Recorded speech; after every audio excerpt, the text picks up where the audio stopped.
Lock in all sports, all plays, all 5% best bets from now until Super Bowl 57 on February 12th, 2023 from your favorite WagerTalk handicapper for only $1,199 versus a regular price of $1,999 for one total savings of $800. This limited time super discount comes out to less than $100 per month and only $3.28 per day. As an added bonus, your all access starts immediately, so the sooner you buy before Super Bowl 56, the more additional days you will get for free. Just go to WagerTalk.com, choose your favorite handicapper to lock in, and don't forget there is no limit to the amount of handicappers you can redeem our Super Bowl to Super Bowl offer on.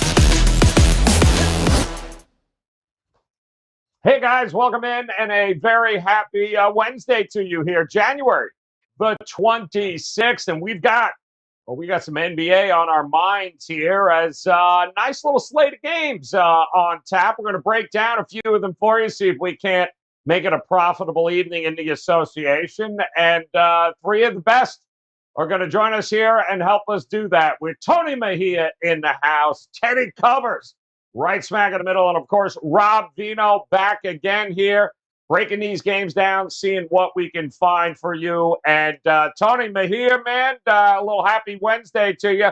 What do you got? I've been hearing you typing away, so I'm going to assume you got a whole bunch of stuff locked and loaded here tonight at WagerTalk.com. Well, we got a loaded card in both the NBA and college basketball, so I'm just dissecting stuff now. But the 5% was released this morning. Hopefully we stay hot on those. 13-3 last 17 games because there was a tie in there, part of a 21-5 run on 5% play. So we look to stay hot there, and then we'll have some college plays out there as well. Like I said, very busy day, and then looking forward to the championship games this Sunday. So I've started a little bit of work on that. All right, good stuff. And Teddy, I mean, tell me, man, it's only happened once, I think record-breaking night last night. The Clippers come back from the parking lot. I have no idea how they came back from that. Do you remember ever a situation where you had a team that maybe you bet on, you were like, oh, this game's over, and then you woke up the next day and was like, good God, what the hell happened there, man? Must have been Clippers backers last night. Sure, well, Clippers backers pretty happy with the end result. When you're trailing by 35 early and you end up with the straight-up win. And again, they were covering after the Kennard's first three in the last 9 seconds, and then the Wizards found a way to screw it up, and he got a second one with a foul. So it's certainly this is – I'm not going to call it funny season in the NBA because we've seen it happen. We've seen it happen in the postseason, where teams come back from 25 down, from 30 down. It's not unheard of or unusual. It's unusual, but it's not unheard of. But certainly one of the benefits of being a bettor in 2022 as opposed to 10 or 20 years ago is when you have your wagers and you see the tide start to turn, you can make appropriate in-game adjustments. Clips were available, I think, plus 29.5 last night. If you got them at the right number. Crazy. Absolutely craziness, Rob Dino. I was this close to going, you know what, in-game, let me take the Celtics laying 40. Just because how many more times are you ever going to be able to say that? Like, yeah, I jumped in with the Celtics laying 40. It was one of those kinds of nights, Rob Vino. What do you got for us tonight over at WagerTalk.com? Yeah, I was on the softer end of that Clippers-Washington game last night. Had the total over. Got there fairly easily. But to Teddy's point, I mean, when they created in-game, I mean, I would have loved to known who was in that room to send them whatever Christmas gifts I could send, because you can get right in your canoe and row upstream and get out of a bad bet pretty easily nowadays. Last night, 2-1, Joe. So 5-1 the last 2 days. Today, 4% best bet up and available right now. WagerTalk.com. One in college, one in the NBA. I think there's going to be one more NBA up there added a little bit after we see the next, or however many injury reports it takes to get the information that we need. But right now, 2 best bets up and available. WagerTalk.com. All right, guys. Well, let's get it going here with our contrarian play of the day. I think it's safe to say the Houston Rockets are on the hell no list from this point on. They didn't show up last night for us, but the team that smoked them is in fact our contrarian play of the day here today, as the San Antonio Spurs are getting 4.5 in this market here. And even we saw as high as 5s in some spots here today, as the Memphis Grizzlies have somehow become a public darling here. And no wonder why, with that run they had going over the last month or so. But what a difference a week makes. 2 and 3 straight up and against the number in their last 5. Have they become too much of a public darling here, Tony Mejia? Are you willing to take a look at the Spurs here, grabbing the points at home against these Grizzlies? Sure, I'm willing to take a look. No, I don't like it. We got 4.5, which is generous, but I think it's baked in that Desmond Bane and Brandon Clark are expected back. So, if you want to get in on that, once that becomes official, it'll probably come up another half point higher, maybe a full point, given his insert lineup really makes life easier on everybody else. It allows D'Anthony Melton to go back. And obviously the Spurs worked last night, work in quotation marks, considering they dominated the Rockets by 30, but they haven't been great either. I believe it's 3-8 over their last 11. And outside of DeJounte Murray and Jakob Poeltl, they've been pretty inconsistent. Poeltl will have to deal with Steven Adams and Jaren Jackson Jr. I happen to know Jaren Jackson Jr. gets up for these games against the Spurs because his dad played for the Spurs. So adds a little bit of meaning to him. And you're coming off a loss to Dallas, second loss to Dallas in a 10-day span, tightening things up in the Southwest Division. Ja Morant was listed as probable due to a personal issue, so he's going to go. And again, if you're going to do anything with the Grizzlies, I would do it now as opposed to wait until this Bane and Clark news becomes official. So as far as the contrarian gods go, not on their team tonight. All right. Well, Teddy, what do you think here? The Memphis Grizzlies, have they become a little bit of a public darling here for your taste? You trust them in this spot, given what we've seen recently? They're very much a public darling right now. And of course, if you have a streak like the Grizzlies have had over the course of the last 2 months, where you're just winning and covering and winning and covering and putting on monster runs, you're going to attract sooner or later some betting market attention. And of course, the Grizzlies have a star now in Ja Morant. I like it best when the teams go on these runs and nobody knows anyone of their players. And that's not the case for the Grizzlies.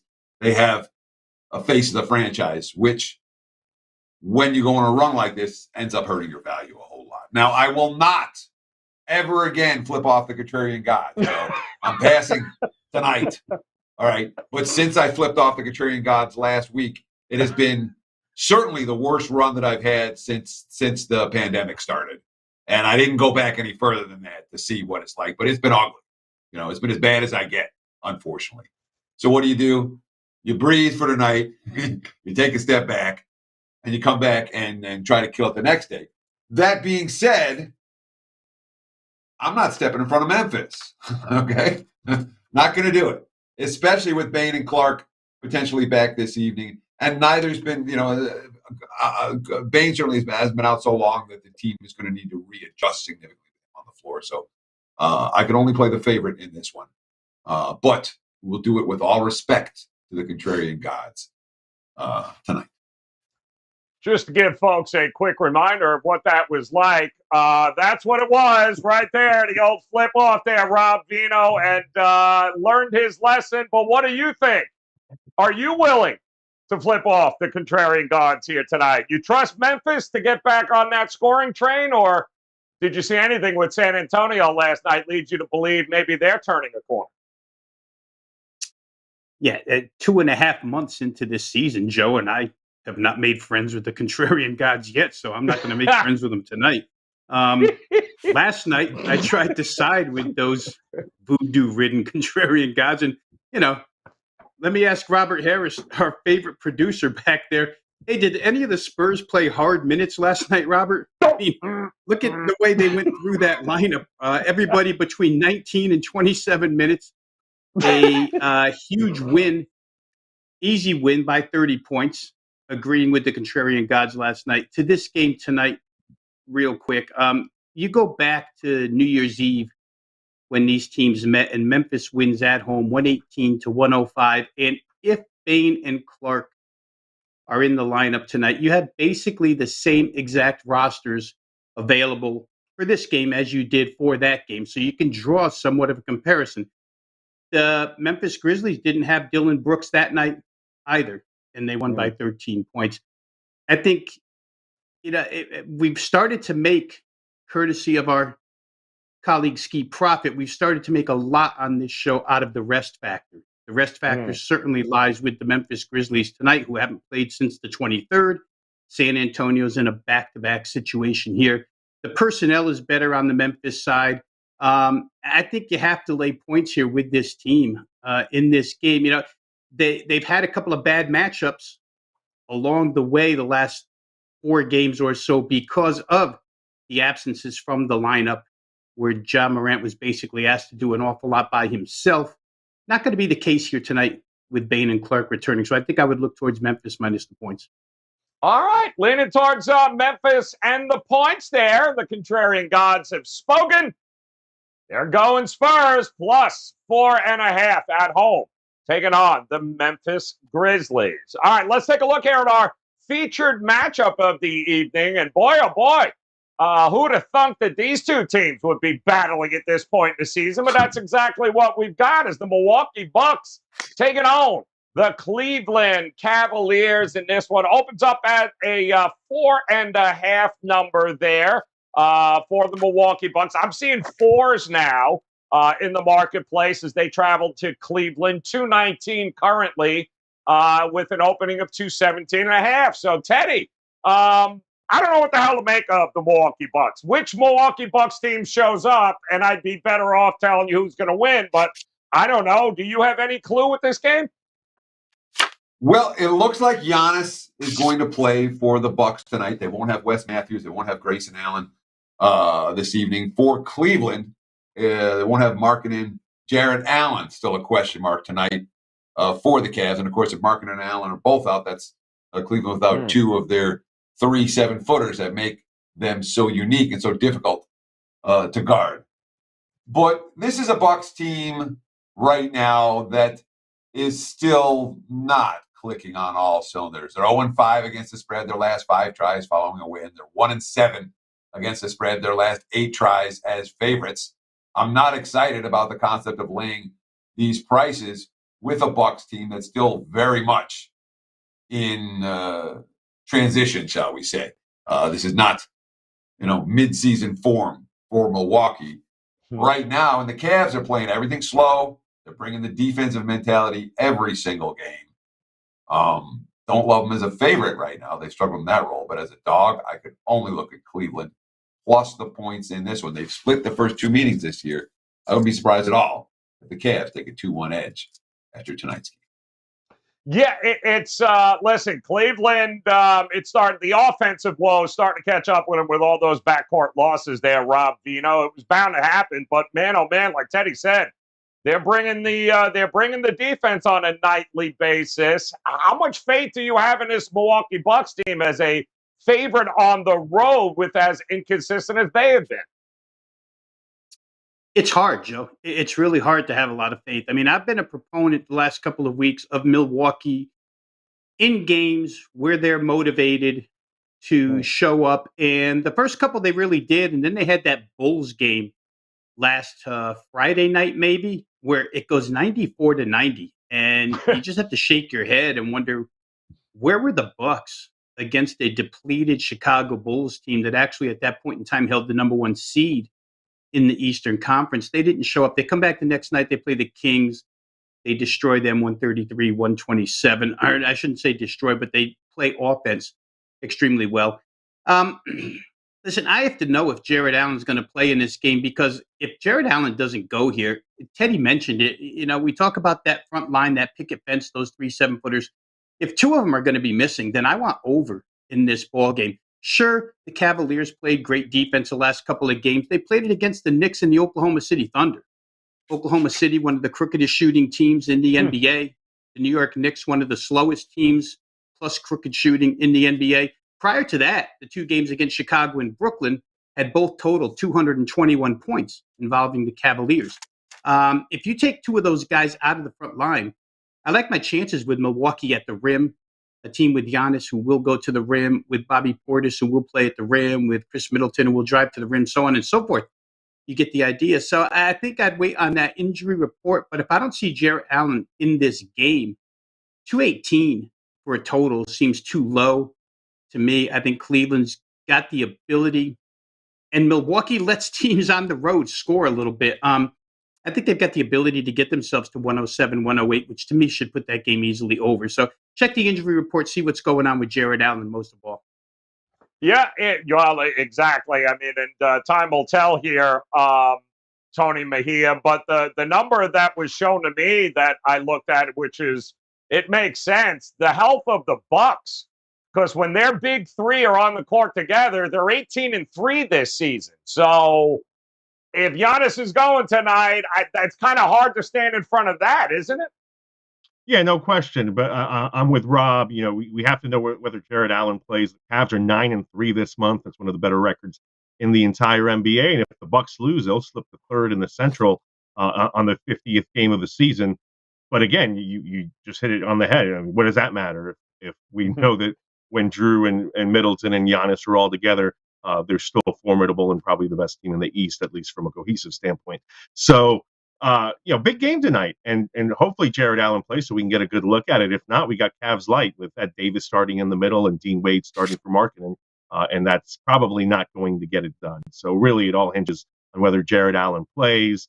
They have gotten a lot more out of Isaac Okoro of late, and he's a strong perimeter defender. Probably draws Middleton tonight. Lamar Stevens has been an asset off the bench, and now they plugged in Rajon Rondo, who's been pretty good. So if Allen plays, then I think the Cavaliers do have a shot, to show us what they've got, even without Markkanen, at home, big game. But with no Jared Allen, you hop right on as soon as you get definitive word on Milwaukee. If he doesn't play, just try to get it as early as possible before the line move comes. All right, good stuff. Here's some numbers for you. The Budenholzer error. You ready for this? 35-15-1 against the number, 45-6 straight up against divisional opponents. Damn.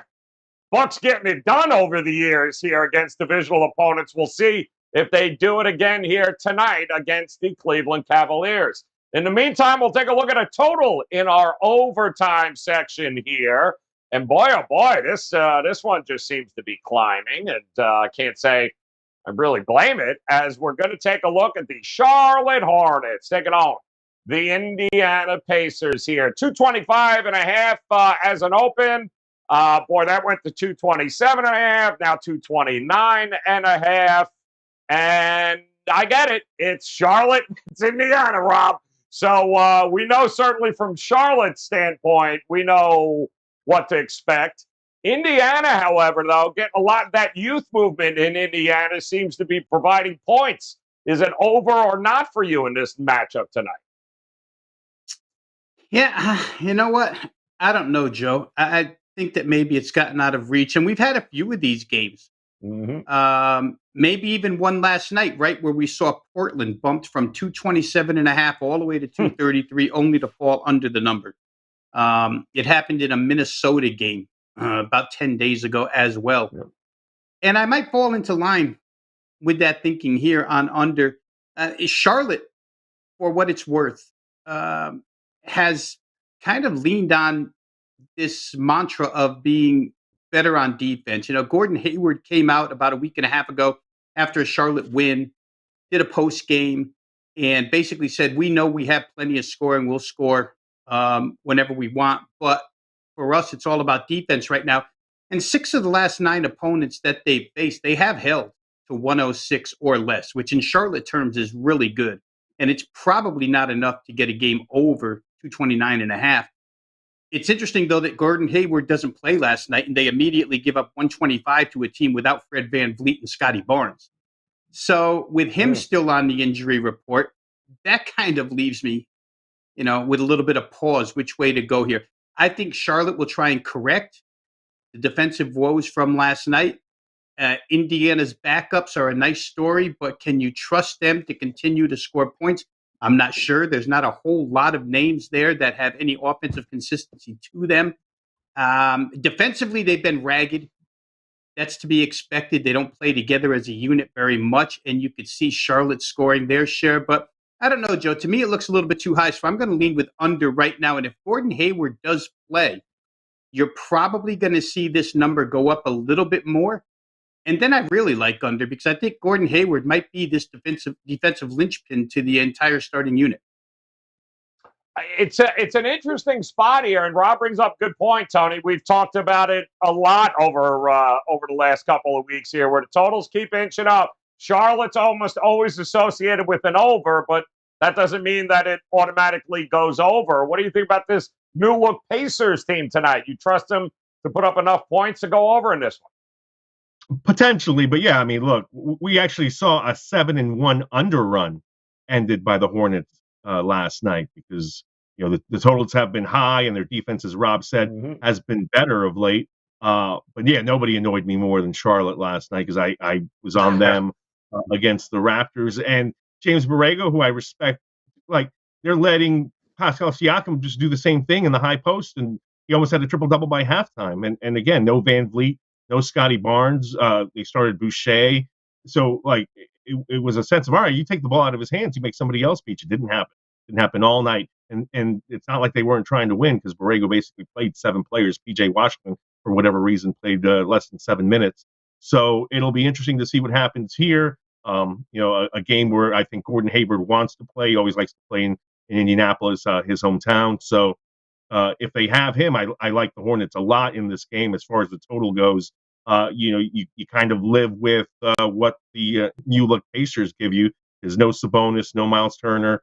They do have Brogdon and LeVert in the mix. I think Brogdon's playing tonight. I know LeVert has been playing. No, Brogdon's out. So let me correct that. They've gotten Dwayne Washington Jr. shooting the ball well. Kiefer Sykes as well.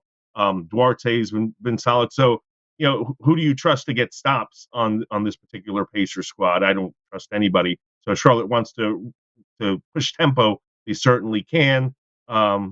Big deal to see whether Hayward plays or not. I like the side more than the total in this one, and would lean Charlotte even despite what they did last night, so long as Hayward plays. But yeah, I mean, the under could be worth a look because the defensive job that they did last night was non-existent. So maybe Borrego can get them to refocus on the second night of a back-to-back. Well, I think Karis LeVert is expected to go tonight as well there, Teddy, for Indiana. And let's face it, the youth, the guys there roll Duarte, Justin Holiday, Torrey Craig, they're dropping, 110 or more points here in 4 out of the last 5. So they found offense by accident, actually. So what do you think? Is it an over or not spot for you? Well, I mean, the pace is likely to be there. This is already the fourth meeting between these teams this year. First meeting, 123, 122. Second one, 121, 118. Both flew over the total. Last time out, Charlotte shoots better than 50% from the floor. It's a competitive game, and it still stays under 226. So it speaks to the concept of the betting markets have kind of caught up with where these two teams are. It is worth noting, off a blowout loss, Charlotte 12-1 to the over the last 13 tries. They lost by 10 or more the previous game. So that's a pretty strong angle to be aware of. That being said, it is certainly as Rob Vino was talking about a moment ago, not Tony Mejia was talking about, where he's like, Charlotte's an under team right now. They're 7-1 to the under prior to Toronto last night. And after the game, Borrego's all over them on defense. So I do think this total is a notch or two too high. And it is worth noting in this point spread range for these two teams, all point spreads 4.5 or less. So competitively lined games. Charlotte 17-9 against the spread in those games. Indiana 11-18 against the spread in those games. So Charlotte's been winning and covering in these short line games consistently. Indiana's been failing all year long. All right. Well, the market certainly thinking we're going to get points here. They might have thought about it too much, though, as that one's up to 229.5. We'll see how that one goes. But in the meantime, there are plenty of dogs here to look at as well, Robert. That's my dog. That's my dog. That's my dog. That's my dog. And anybody got to say anything, you let me know. That's my dog. Yeah, we got a few of them here tonight. We got the Clippers. Ooh, interesting there. We talked about the Pacers, the Cavaliers, the Kings. Oof. The Spurs, the New York Knicks, Utah Jazz, the Portland Trailblazers, the Brooklyn Nets, and the Toronto Raptors all find themselves as a dog here tonight. So, Tony Mejia, start us off. Which one of these teams you willing to make your dog tonight? Well, you see that name at the top of the list, Joe? What does that say? Today's? The first name. Yeah. Clippers, man. It says the Clippers. Why doesn't it say the Magic? Because for the first time all season, the Orlando Magic are a favorite. Let's break out the party hat. The Blazers, they were an underdog to the Blazers at home, lost. They were a 1-point underdog at the Pistons, lost. That's the closest they've come to being a favorite all year. So, and for me, the Magic are on my very short hell no list. Got one team, the Orlando Magic.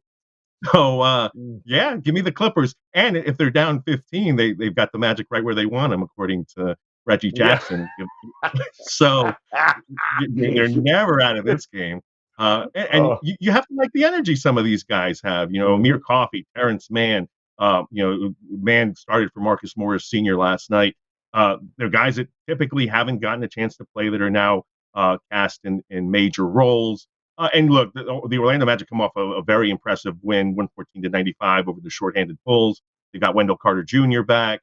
Some of the more talented kids are back in the mix. But I still, you give me a dog roll where I'm having to lay points with the Magic. No, thank you. So give me LA as my dog tonight. And hopefully they ruin Orlando's pristine record of 0-0 as a favorite.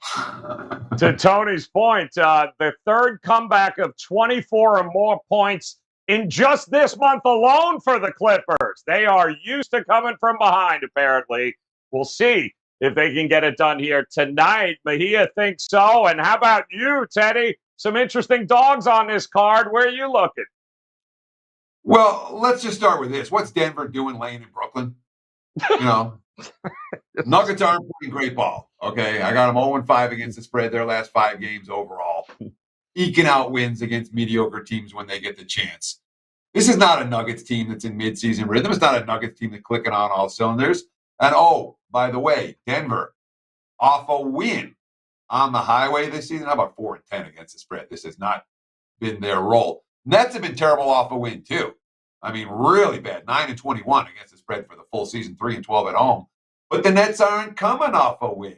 They're coming off a loss. In fact, they're coming off back-to-back losses. This isn't a team that goes on losing streaks. Straight up off a loss, 14-3 against the spread off a loss, 10-7. And they're dogs here tonight. I expect the intensity to be there for Brooklyn. I know Kevin Durant is chirping, or James Harden is chirping about how he's concerned about all this. And I know that Kyrie Irving doesn't play in the games in Brooklyn. But one of the many strengths of this Nets team is their depth. I think they're better than Denver. Wrong team favorite. Give me the Brooklyn Nets. Plus the 2.5 at home against Denver tonight. Love it. Can't go wrong with a home dog there, Brooklyn Nets. What do you think here, Rob? It's no Pelicans, no Orlando. What are you going to do here? Where are you going tonight? Well, I don't know, because Teddy opens up his mouth, and 5 seconds in, I realize I need a new underdog. So I'm scrambling to find a new underdog here.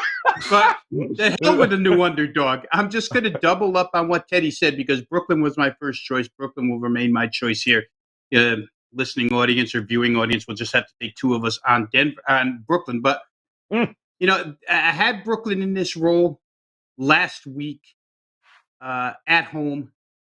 They were only getting 1 point in that particular game, Joe, and they wound up winning straight up. You're back-to-back at home. I know you're off the Lakers. It's kind of a somewhat emotional game. I don't know how emotional it was for the Nets, maybe more so for the Lakers. But Denver, when they don't have Will Barton, and Will Barton is still listed as questionable here tonight, but the hamstring injury, I can't imagine even if he plays, he would be in that great a shape to put up good minutes. So without Will Barton, I don't really like their offense. Jokic against the Nets interior could be a pretty good prop play. I don't think it's good enough to get Denver over the hump. Nicholas Claxton, as a defensive guy, is pretty good. He might give Jokic a little bit of trouble. But beyond that, I just think the Nets are a better team from that point on, from this center. If you just eliminate the center position from there on out, Harden should have a field day against the Denver backcourt here. So Brooklyn at home plus points. I can't pass it up. I'm going to side with Teddy and play Brooklyn as my dog. Can't believe I thought for sure Vino would be looking at the Knicks first half in this one. All right, very good there, guys. Outstanding. As you can see with the games on the board, there's a lot of different ways that these guys can look here for a best bet. Let's figure out which one of these games they like more than the others. So, Tony Mejia, kick us off here, man. 60 seconds on the clock. Talk to us. Where are you going here tonight for a best bet? All right. Well, we've talked about the game already, but I'm going to Indianapolis and the Fieldhouse. It's sponsored by somebody else for like the 5th time now, so I can't even keep that straight. But it's the Fieldhouse in downtown Indy. And the Pacers are hosting the Charlotte Hornets. And hopefully Gordon Hayward plays, because that would make my bet on Charlotte a little sweeter and easier to stomach. Charlotte's looking to avoid a 3-game losing streak, having come in after losses to Atlanta. And last night in Toronto, they were down 19 entering the fourth quarter, gave up 39 points in the first, again, to a team missing 2 starters, including likely all-star Fred VanVleet and Rookie of the Year favorite Scotty Barnes. I don't know what happened to the Hornets last night, and I expect them to figure it out tonight. Indiana's playing only their first home game since January 14th. They've been on the road for 5 games, and they're starting Goga Bitadze in the middle, playing their G League guards. It's a beatable team. But with the Hornets turning around and getting back home to face the Lakers next, I think that they will go ahead and get the job done here tonight. Give me the Hornets laying the point. Somebody check on Robert. You all right, Robert? What are you doing? You cashing that ticket from the Houston Rock? Like, what the hell was that? You were 30 seconds late. All right, Teddy, talk to us here. 60 seconds. Where are you going tonight? Let's go to Chicago and take a look at the Raptors and the Bulls for this evening. The money coming in as we speak is telling us that Fred VanVleet is likely to go for Toronto tonight. We may well see Scotty Barnes in action today for a team that's already been not good. They've been great on the second of back-to-back. 6-0 against the spread, including a pair of outright upsets against Milwaukee. They won at Madison Square Garden in this role. They had another I think it was Cleveland that they won in straight-up fashion on the second of back-to-backs. We want Toronto. When the market devalues them, because they played last night, they've actually been very, very good. And Chicago, again, when you're taking away your starting backcourt, I know Levine's back in, but the difference between Lonzo Ball running the point and Cody White running the point is significant. Cody White he's struggling. I'll just leave it at that. Too many points for the Raptors. Give me Toronto plus, and bet it sooner, not later. Can't argue with that. Raptors it is. And Rob Vino, if you're going to say Raptors, we're just ending this right now. I'll tell you that. Stop following Teddy. Talk to me, man. Where you going, Vino? Yeah. Last week I followed Teddy's double bird right into a never-ending ditch. I will go to the Dallas-Portland game, guys, and play Dallas, minus what I think is a short price for it. The defensive disparity between these two teams is huge. What happened in Golden State last night happened. Jason Kidd, called his team off in the end. They were getting blown out. Knew he had back-to-back, so he rested everybody fourth quarter, basically. They didn't play a lot of minutes in that contest. For Portland, they're also in the second of a back-to-back. And for tonight, they lose a cup. They lose their starting front court from last night. Robert Covington and Nasir Little will not be involved in this game tonight, which shortens Portland up even more. For a team that's already been battling absences, they battle a couple of more here. Not a lot of defense played by Portland. I think that Dallas makes this one pretty easily. The loss last night, they'll make up for it here tonight. I think Dallas by 10 or more. Give me the Mavericks as my best bet. Wow. All right. Look at that. Going Dallas to get it done. And look at that. Look at this. We do have the John Ryan angle of the day coming your way here today, guys, as we take a look at the Grizzlies and Spurs. And John said we want to bet on road favorites who are facing a host with a losing record. And if that host is off a double-digit road win, well then 40-25 against the number for 62% over the last 5 years. And by the way, if it's a conference matchup, 22-11 against the number, 67% those 5 years. Bottom line is, John Ryan's angle of the day says bet the Memphis Grizzlies and lay the point.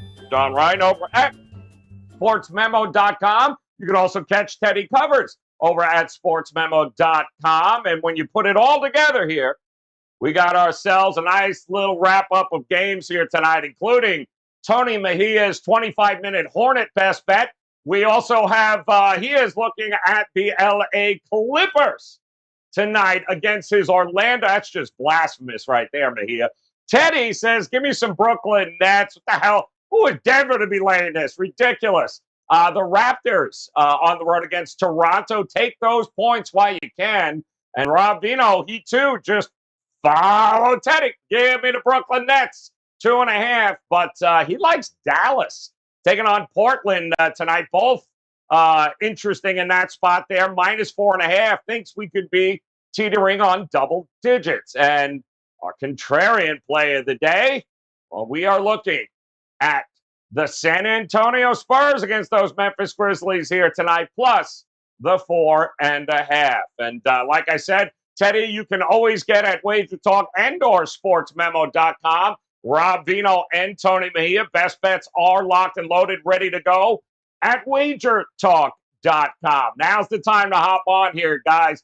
Ton of college hoops, ton of NBA coming your way. We still got some NFL games here going on. So head over to WagerTalk.com and/or SportsMemo.com and grab those 3-day, 7-day, 30-day all-access packages, guys. And you'll never miss a play, including their 5% best bets.